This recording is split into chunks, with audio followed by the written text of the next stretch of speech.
শতরূপে সারদা বই থেকে পাঠ, বিষয় তপস্বিনী অভয়া দাশগুপ্ত। পরবর্তী অংশ। শ্রীরামকৃষ্ণ বলেছিলেন, চেয়েও ছিলেন সারদা সকলকে জ্ঞান দেবে। সেই জন্যই তো তাঁর আশা। ধীরে ধীরে শ্রীরামকৃষ্ণের কথাই সত্য হলো। সারদার জীবনে শুরু হলো এক নতুন অধ্যায়, এও এক নতুন তপস্যা।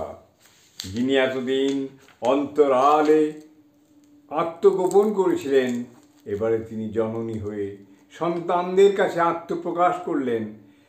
তাদের জাগতিক পারত্রিক সমস্ত ভারই তিনি গ্রহণ করলেন। এ তপস্যা সন্তানদের জন্য তপস্যা, ত্যাগী ছেলেদের কল্যাণ কামনায় অহরহ তার প্রার্থনা, যাতে তাদের মাথা গুঁজবার একটা ঠাঁই হয়, যেখানে তারা প্রেম ও সূত্রে আবদ্ধ থাকবেন, আর সংসার তপ্ত মানুষ তাদের সংস্পর্শে এসে শীতল হবে।